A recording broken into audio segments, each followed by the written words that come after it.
Kemungkinannya seperti apa? Karena selama ini yang setahu saya, Rosa ini selalu berhubungan dengan Angelina Sondah, yaitu berarti dia menyimpan atau menanam kaki di DPR. Tapi kalau dia sampai memberikan komitmen fee kepada menteri, atau rencananya komitmen fee kepada menteri ini berarti ada main di DPR, ada juga main di kementerian. Iya, karena kan kalau kita melihat proyek ini sendiri bukannya DPR yang melakukan, tetapi kan eksekutif, kuasa pengguna anggarannya di eksekutif. Nah, sedangkan di DPR adalah yang mengatur gitu. Badan anggaran ini banyak yang melesetkan juga menjadi badan yang suka ngatur anggaran gitu kan. Nah, kalau kita lihat kementerian ini akan memasukkan usulannya proyek apa saja di DPR. Nah, DPR komisi, awalnya di komisi, kemudian komisi nanti akan menyampaikan ke badan anggaran. Nah, di badan anggaran termasuk anggota komisi di badan anggaran, ini bisa saja memberikan tanda bintang atau diblokir.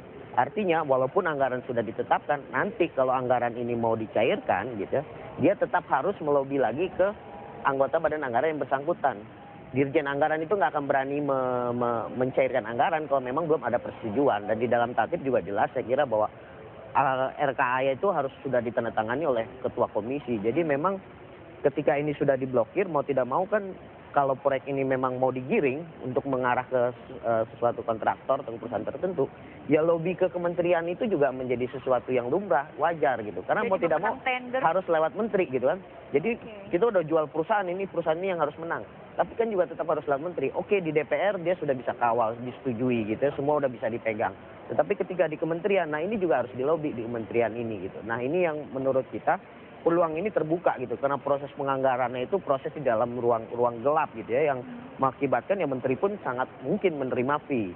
Tapi ini saya kira akan menjadi presiden yang cukup baik kalau betul ya, karena kita selama ini nggak pernah gitu menteri yang aktif itu ditangkap gitu ya. Nah kalau ini betul-betul bisa terbongkar, saya kira ini akan menjadi ya suatu shock terapi, sehingga semua juga orang menjadi wah, ternyata menteri pun bisa tersentuh oleh hukum. Mas Ahmad Rifai, ini sebenarnya kalau Anda masih merahasiakan, tapi yang jadi clue adalah apakah ini kasus yang selama ini sering kita dengar tentang pengadaan balai latihan kerja, ataukah ini tentang proyek Hambalang, atau mungkin Wisma Atlet, atau ini ada proyek baru? Iya, ini kan kita bisa melihat dari rangkaian apa yang disampaikan oleh teman kita, misalkan Mas Johan tadi malam, bahwa ada dari kasus yang pengembangannya ada beberapa muncul beberapa perkara itu, masalah itu. Nah, begitu juga masalah yang diakui oleh Rosa. Bu Rosa ini banyak tahu tentang masalah ini. Bu Rosa karena mempunyai tugas untuk mau selalu melihat beberapa proyek-proyek di kementerian. Di sana dibagi dalam pekerjaannya itu.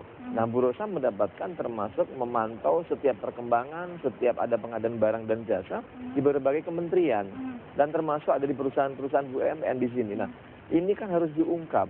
Kita mau mengungkap secara terbuka, secara lebar, kita juga harus meminta concern dari KPK juga harus serius untuk memantau ini. Jangan sampai kita sudah mau mengungkap dan mereka justice blower, whistleblower-nya dan justice collaborator-nya mau menyampaikan apa adanya, kemudian tidak dilanjuti. Kalau bisa harus, dilihat, Ibu Rosa ini mendapatkan proyek di kementerian apa saja? Ya, di sana kan ada banyak, misalnya di beberapa ketika pemeriksaan di Kejaksaan Agung, di KPK disampaikan di mana saja. Di kementerian apa saja dijawab, di sana ada Kementerian SDM, ada Kementerian Perhubungan, mereka di kesehatan, kemudian di Angkasa Pura, kemudian di Menpora juga, Pelindo, kemudian di Kemenekpora, kemudian di Ketenagakerjaan dan sebagainya. Ini kan proyek-proyek yang mereka tahu semuanya. Ayo, kalau kita memang mau berantas korupsi, kita bersama-sama jadikanlah Rosa, apalagi Ibu Rosa sudah menjadi whistleblower, sudah menjadi justice collaborator. Ini adalah pintu masuk untuk mengungkap kasus-kasus yang lainnya. Karena semua dan mereka banyak tahu tentang hal ini. Sehingga kita butuh komitmen lembaga penegak hukum untuk sama-sama mengungkap kasus ini. Oke. Siapapun yang terlibat di tentang menteri yang meminta fee itu. Jumlahnya menteri yang meminta fee itu satu atau lebih dari satu? Kita masih interview berbagai ini. Tapi yang jelas pengakuan itu masih disampaikan dengan satu menteri. Masih satu, oke. Amex, silakan. Ya, saya kira tidak tertutup apa yang disampaikan oleh Pak Rifai. Persoalannya sekarang yang merebak di masyarakat adalah bahwa ada menteri kan ya. Ini sebenarnya sudah didahului oleh sebuah informasi yang belum akurat sebenarnya. Yang kita inginkan persoalan-persoalan yang menyangkut para menteri ataupun mereka yang lagi bekerja dan lain sebagainya ini akan sangat terganggu dengan opini publik yang sudah berkembang padahal validisasi dari datanya belum ada gitu kan Itu ya. makanya nanti Ya. Mas Ahmad Rifai akan melapor ke KPK. Ya, padahal sebaiknya pada waktu itu kalau memang sudah dilaporkan dan sudah ada data-data itu, baru mungkin dipublish ke masyarakat. Persoalannya sekarang ini berkembang, sehingga orang mulai lari ke satu sisi partai politik, menteri dari partai politik mana. Ya, ini kan jadi menjadi sebuah bola liar lagi ya.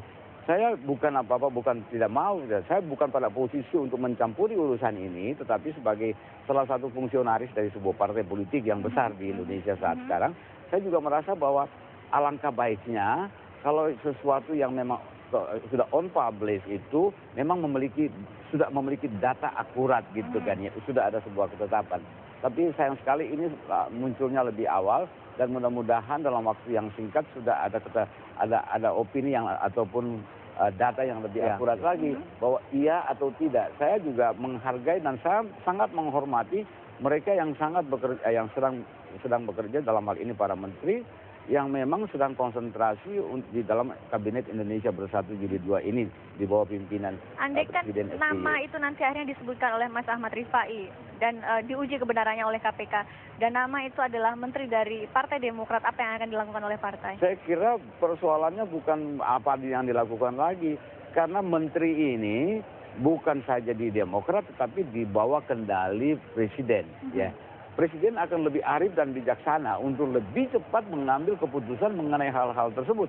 Tetapi dengan catatan bahwa ini beritanya, nilai datanya itu valid 100%.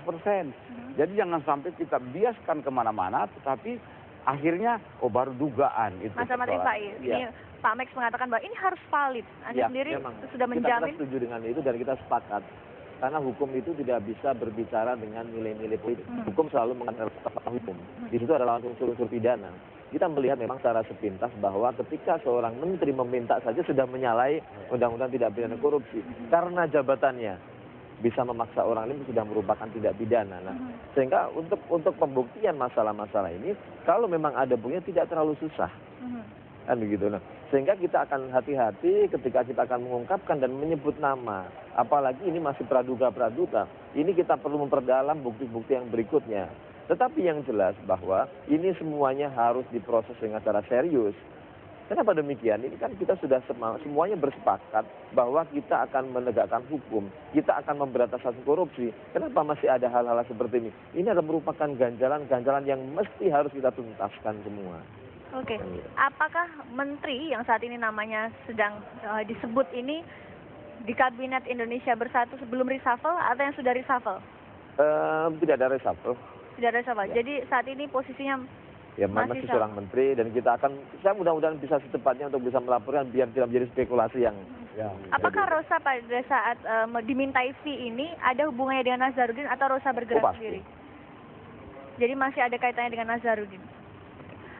Mas Yuna, ini sebenarnya sedih juga ya kalau kita melihat ada menteri yang akhirnya sudah meminta fee seperti ini. Kalau memang itu akhirnya valid ya datanya.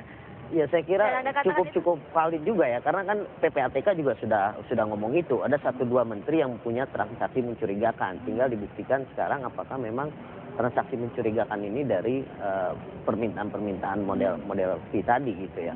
Dan ya yang jadi target kan sebetulnya memang lagi-lagi proyek-proyek besar ya, belanja, khususnya belanja modal. Kalau di dalam anggaran ini kita justru jadi sedih ya. Belanja modal kita itu jauh lebih kecil ketimbang belanja pegawai gitu.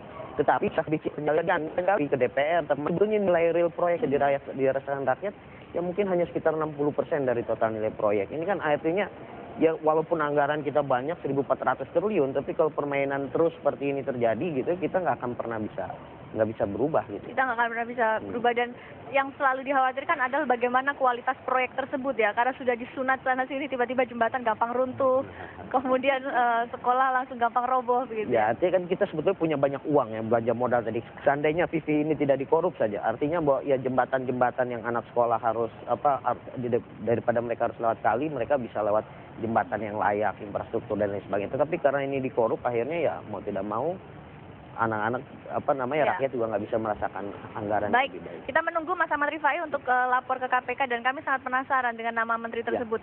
Pak Max juga sedang menanti kevalitan. Dan Pak Max pasti sekarang berdoa ya, jangan lagi dari partai saya ya yang disebut ya, sudah babak belur ini. Makasih Mas Yuna. Bersama Kabar Indonesia akan sudah kembali saat lagi.